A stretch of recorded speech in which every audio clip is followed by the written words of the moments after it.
avec nos clients.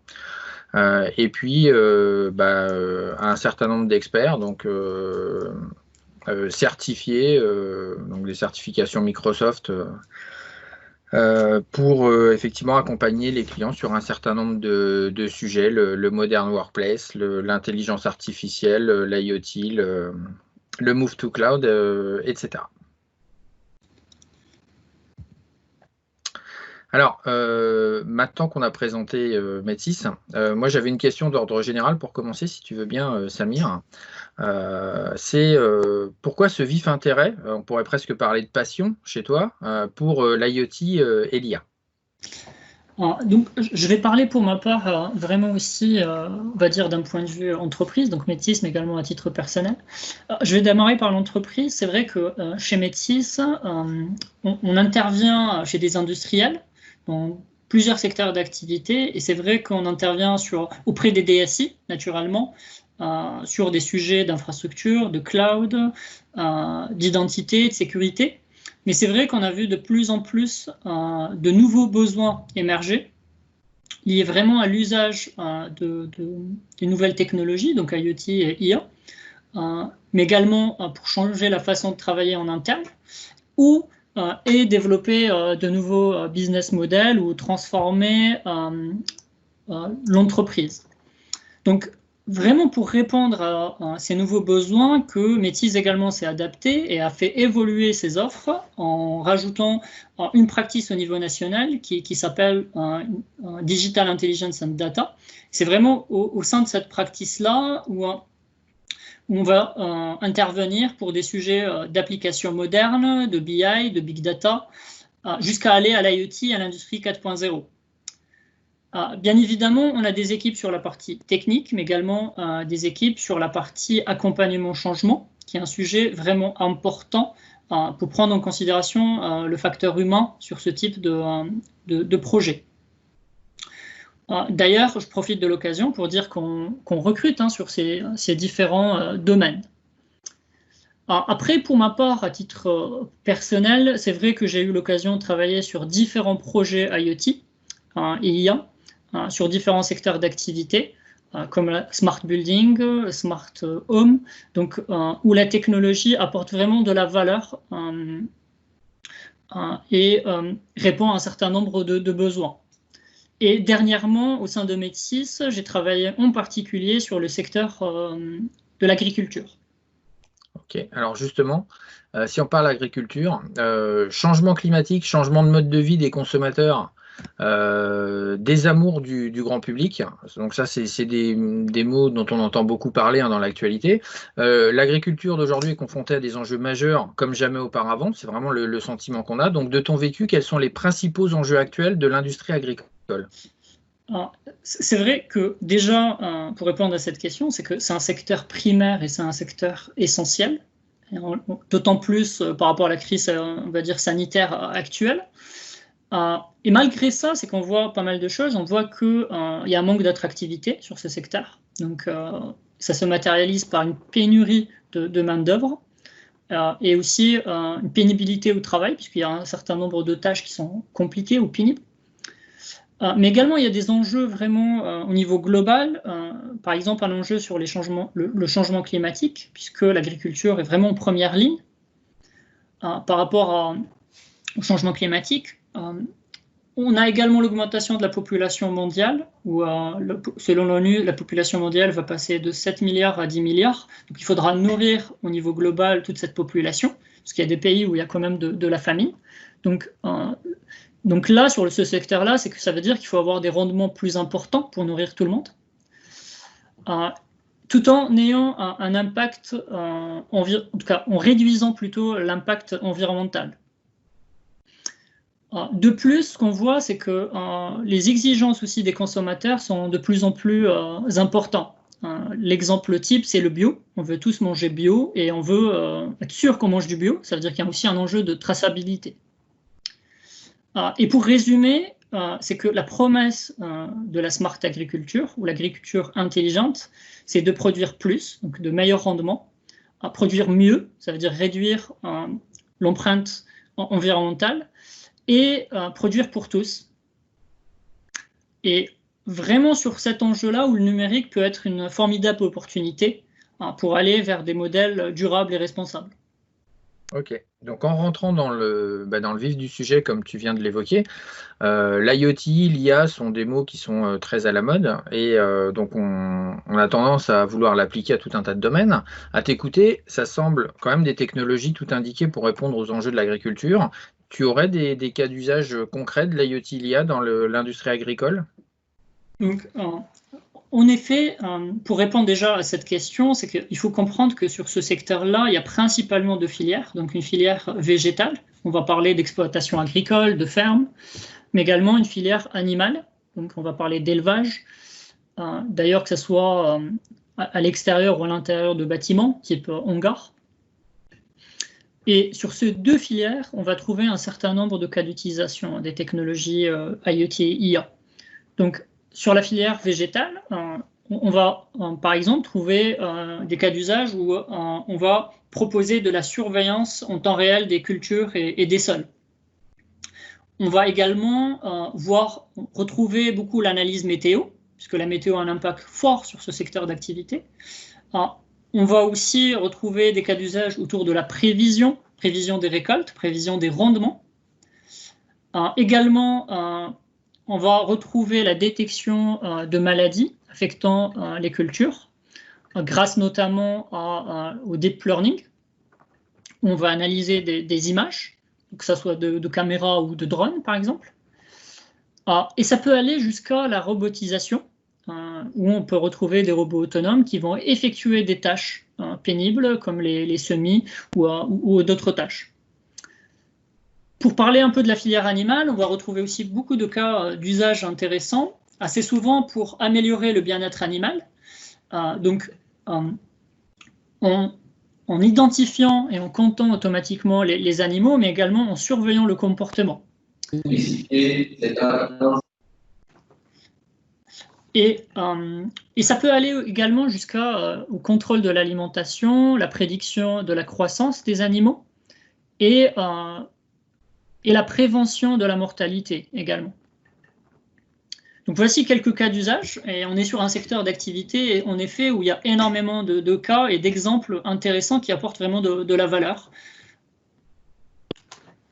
Ok, donc par rapport à tout ce que tu viens d'évoquer, effectivement, donc presque pour sa survie dans certains cas, parce qu'on entend quand même beaucoup dans l'actualité que la filière, enfin les deux filières que tu as évoquées sont en grand danger.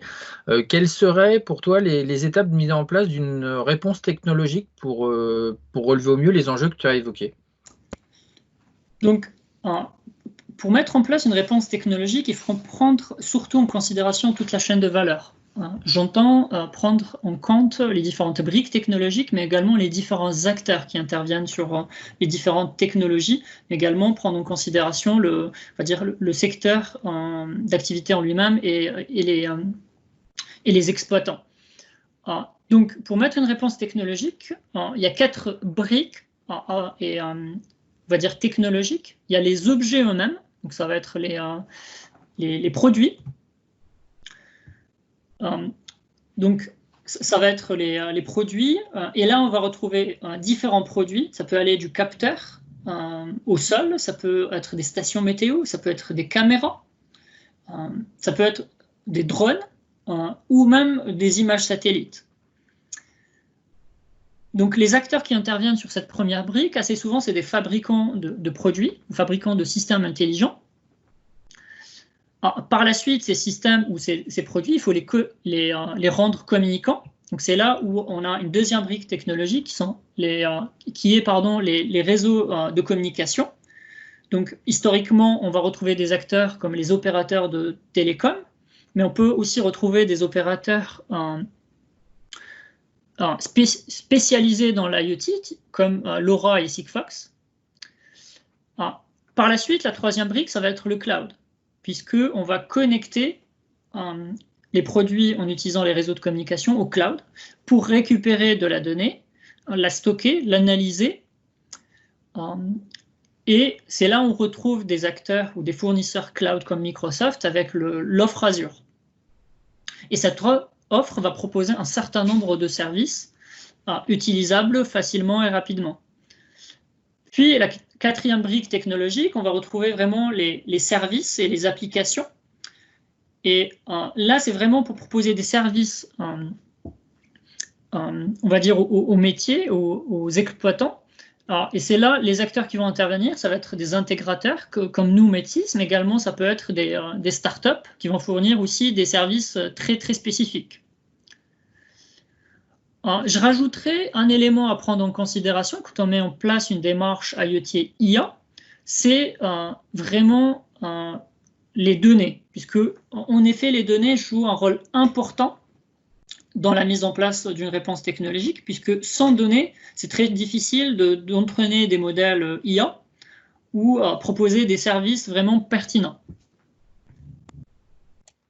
Donc, je rebondis sur ce que tu viens de dire, effectivement. Donc, on sait qu'en général, effectivement, les objets connectés, si on pense par exemple à la voiture, qui est un sujet peut-être un petit peu plus connu que le Farmbits, ça génère des myriades de données qu'il faut derrière avoir des modèles, effectivement, dans l'IA, comme tu en parlais. Il faut analyser toutes ces données. Donc, justement, qu'est-ce que peut apporter Microsoft sur le sujet au travers du cloud Azure?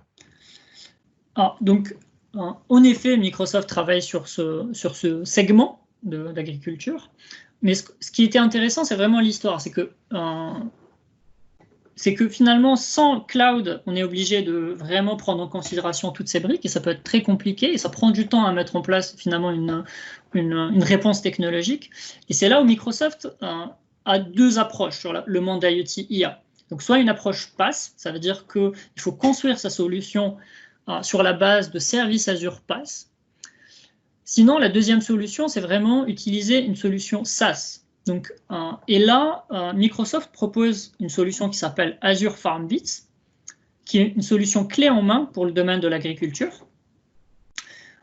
Et cette solution va prendre justement en compte tout, on va dire, les acteurs qui interviennent sur l'IoT et l'IA, donc les acteurs que j'ai cités. Ça veut dire que Microsoft va proposer un socle technologique basé sur le cloud, mais également va développer un réseau de partenaires, un catalogue de produits avec des partenaires, pour avoir sur la partie produits, réseau de communication, une approche plug and play, pour aller vite et avoir un catalogue spécialisé dans l'agriculture.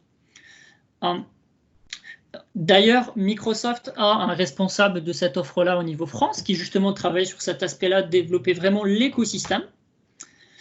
Et nous, par exemple, le Métis, où on va intervenir, c'est qu'on va intervenir pour mettre en place ce socle technologique, donc Azure Farmbits, en aidant les clients à installer les produits, à configurer les produits au sein de cette plateforme.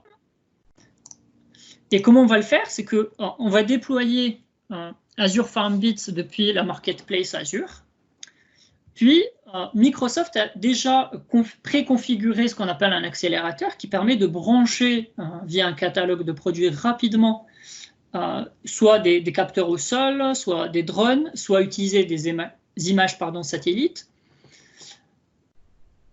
Et ça permet d'avoir cette approche plug and play et rapidement voir, on va dire, cartographier sa ferme et voir la remontée des données IoT. Également, croiser ces données IoT avec, par exemple, des images satellites. Donc, Farmbits, nativement, utilise le satellite Sentinel, qui est un satellite européen, qui permet, par exemple, d'avoir le taux de végétation d'une ferme. Ce qui est également intéressant sur Farmbits, c'est qu'il y a une approche Open API. Ça veut dire que sur la partie cloud, il y a une approche d'avoir une plateforme interopérable, comme je disais, avec les différents acteurs que j'ai cités tout à l'heure. Donc globalement, les données sont récupérables pour plutôt développer des applications, développer des tableaux de bord ou développer des algorithmes en machine learning ou IA. Et justement, c'est que nous, Métis, par exemple, chez un de nos clients, donc un client qui est une coopérative agricole, on a développé un tableau de bord qui va s'appuyer sur les produits ou les objets connectés qu'on a mis sur le terrain. D'ailleurs, on a utilisé deux produits, donc une station météo qui est proposée par le catalogue et une caméra intelligente également, et d'un partenaire français d'ailleurs, et également on a utilisé les images satellites Sentinelle. Et on a récupéré toutes ces données-là et on les a croisées sur un Power BI, sur un tableau de bord Power BI. Sur celui-ci, par exemple, on peut voir la ferme et les différentes parcelles. On peut voir rapidement certains indicateurs d'environnement, comme la température, l'humidité. Et on peut voir aussi une indication, on va dire, du taux de végétation récupéré par le satellite Sentinelle. De plus, un autre exemple d'utilisation du coup d'un boîtier dans un hangar d'élevage, où là, on est vraiment sur un scénario où on est à l'intérieur d'un hangar d'élevage de poulets. On va de la même manière récupérer des indicateurs d'environnement, donc température, humidité, pression. Mais on va également suivre un certain nombre d'indicateurs comme le poids des animaux, mais également suivre le comportement des animaux. Et ce qui va être intéressant, c'est cette capacité-là de se poser un certain nombre de questions, comme quelle est la relation ou la corrélation entre la température et le comportement des animaux? Ou une autre question possible, c'est est-ce qu'il y a une corrélation entre la température et le poids des animaux? Donc, dans une démarche du bien-être animal, c'est ce que tu veux dire? Tout à fait. Donc une démarche autant bien-être animal, autant on va dire d'aide à la décision. Ce qui va être intéressant, c'est qu'un exploitant, il va avoir ces données-là en temps réel et il pourra réagir rapidement. Et ça peut aller jusqu'à la détection de maladies, par exemple. Et ça permet à un exploitant d'intervenir très, très rapidement. Donc, écoute, c'est vraiment impressionnant hein, comme solution technologique. Alors, ce qu'on constate souvent, c'est que les avancées technologiques amènent leur lot d'écueils à la mise en œuvre et apportent un certain nombre de craintes qui sont associées à ces évolutions. Selon toi, quels seraient les freins justement au développement de toutes ces belles solutions pour l'agriculture numérique? Donc, Hervé, je vais répondre, en tout cas, je vais te donner mon point de vue sur cette question-là, hein, qui est une question fondamentale et très importante. Juste avant, je voulais juste dire aussi que, justement, sur la partie technologique, on peut aller jusqu'à l'utilisation de services de deep learning ou services de vision proposés par Azure. Et sur l'exemple, nous, qu'on a expérimenté, c'est qu'on a utilisé Azure Cognitive Service pour la détection de maladies également, sur la filière végétale, où on va avoir un modèle et on va lui donner on va dire un certain nombre d'images, en indiquant les images qui sont, en tout cas les feuilles qui sont en bonne santé et les feuilles qui ne le sont pas. Et derrière, ça permet, une fois que le modèle est entraîné et publié, ça permet d'utiliser ce service-là dans des applications pour prédire les maladies. Donc on va fournir une nouvelle image et l'algorithme il est capable de nous dire rapidement est-ce que la plante est malade ou pas. Et ce qui va être intéressant aussi, c'est pour ça que je voulais préciser cet élément-là avant de répondre à ta question, c'est que cette technologie, on peut l'embarquer au sein même des produits. On va parler de Edge. Ça veut dire que cette technologie, on peut l'embarquer au sein d'une caméra intelligente ou au sein d'un drone pour que la prise de décision se réalise au plus près du produit. Donc ça peut être pour des raisons de performance ou des problématiques justement de réseau, puisqu'on est sur un secteur où on peut avoir des problématiques de réseau ou des problématiques d'Internet ou des problématiques de réseau de communication IoT. Donc, ça nous amène à ta question de tout à l'heure hein, sur les freins du développement du numérique dans ce secteur. Et en effet, c'est que un des freins, à mon avis, c'est le non-partage des données entre les acteurs de ce secteur.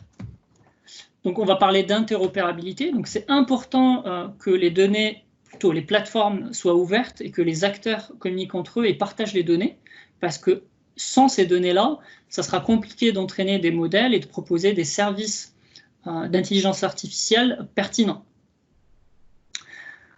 L'autre point ou l'autre frein, c'est forcément le facteur humain, entre autres par rapport à l'adoption des technologies. Clairement, on n'est pas dans un secteur où les interlocuteurs sont des technophiles, en tout cas pas forcément. Donc c'est vrai que naturellement, il faut accompagner, on va dire, le secteur vraiment avec de la formation, justement, et former l'ensemble des exploitants, et aussi sensibiliser justement les exploitants par rapport aux technologies et surtout répondre à la crainte de la robotisation, puisque on va parler de cohabitation entre les agriculteurs et les robots. Donc le temps est quasiment fini. Est-ce que, alors je sais qu'il y a des questions, il y a beaucoup de sujets qui concernent la technique. Est-ce que justement tu peux nous dire comment on peut aller un petit peu plus loin? C'est vrai que là, le temps est court, donc 20 minutes, c'est très court. Ça ne nous permet pas de rentrer plus dans le détail, surtout sur la partie, on va dire, technique et rentrer dans la démonstration. Ce qu'on a prévu, c'est un webinaire le mercredi 10 juin, donc de 11h à midi. D'ailleurs, un webinaire qu'on anime avec Microsoft et particulièrement avec le responsable de l'offre FarmBits, donc Xavier Deor, qui est d'ailleurs dans la salle, que je salue. Et je vous invite à vous inscrire, puisque lors de ce webinaire, on aura vraiment le temps de montrer une démonstration de bout en bout sur la base d'un retour d'expérience où on a installé un dispositif complet chez un de nos clients. Donc pour vous inscrire, je vous laisse le lien, mais également, vous pouvez nous envoyer un mail sur farmbits@metis.fr. Je ne sais pas si vous avez des questions. Je sais pas, Philippe, tu veux qu'on coupe et on continue de répondre aux questions dans le. Non, vous avez encore 2 minutes, il y a 2-3 questions, je pense que ça peut aller très vite. Donc, j'ai une première question de Hugo qui demande comment on fait la vis matrice de corrélation. Moi, ça ne me parle pas spécialement, mais peut-être à toi.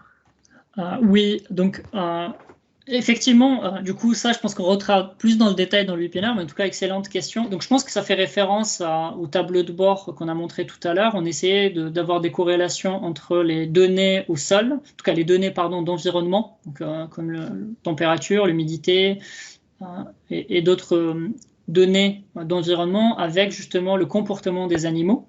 Et je pense que la question, c'était vraiment comment on va définir est-ce qu'il y a une corrélation ou pas. Et en fait, là-dessus, l'exercice qu'on a fait, c'est dans un premier temps de voir s'il y a un lien. Dans un premier temps, on ne va pas forcément expliquer vraiment, on ne va pas forcément parler de conséquences, ça veut dire l'un influe l'autre, mais on va essayer de trouver est-ce qu'il y a un lien. Ça veut dire que, est-ce que quand la température augmente, le poids des animaux va être plus important? Est-ce que... donc, c'est vraiment trouver les liens avant de trouver les explications. Après, on fait beaucoup d'itérations avec justement les personnes concernées qui ont une bonne connaissance, qui nous permet d'aller vraiment, on va dire, expliquer ces liens-là. Et comme on le précisait tout à l'heure, et après, derrière, c'est vraiment pour soit le bien-être animal, soit pour répondre aussi à des enjeux de rendement. Bien-être animal, c'est voir est-ce qu'il y a un problème, est-ce qu'il y a des maladies, ou pour des rendements, justement, quand on parle de poids, ça veut dire qu'on va avoir un rendement qui est meilleur. Je vois que la question est technique plutôt. Je cherche à faire une belle matrice de corrélation. Ah oui, au sens quel composant Power BI on a utilisé? En même temps, tu avais aussi une question, mais je pense que au moins, enfin, tu y as répondu, c'est dire l'IA concerne bien l'aviculture. C'était un exemple aussi que tu prenais sur l'élevage de volailles, etc. Oui, bien sûr. En effet, ça concerne aussi l'aviculture. Après, je précise quand même que je ne suis pas un expert sur le métier. Nous, on accompagne nos clients sur la partie, en effet, technologique, mais clairement, ces sujets-là, IoT et IA, concernent l'aviculture. D'ailleurs, je ne sais pas si Xavier souhaite répondre à cette question, qui certainement aussi pourrait nous apporter son point de vue. De toute façon, oui, voilà, vous pourrez plus le détailler mercredi prochain, parce que la session, le webinaire, c'est mercredi, hein, c'est ça? Tout à fait, Mercredi. tout à fait. Et de la même manière, sur la partie technique concernant Power BI, on rentrera plus dans le détail, justement sur l'utilisation de ces tableaux de bord et les composants associés. En sachant que, pour répondre juste à la question technique, c'est qu'on a utilisé Power BI en standard, hein, donc le composant qui a été montré tout à l'heure, c'est un composant qui était proposé nativement, hein, par Power BI. Toutefois, le traitement a été fait en amont, hein, sur les calculs, bien évidemment. Ok, ben écoute, voilà, je pense pas qu'il y ait de questions supplémentaires. Donc, merci beaucoup à toutes et à tous d'avoir suivi la session. Et puis, rendez-vous mercredi pour les aspects un petit peu plus techniques. Et bonne fin de journée sur le Power Saturday à toutes et à tous. Merci beaucoup et à bientôt. Merci. Merci à vous deux, Samir et Hervé. Pour les autres sessions continuent dans 2 minutes. Et dans tous les cas, vous pouvez vous rendre au café pour en savoir plus. Voilà, merci, au revoir.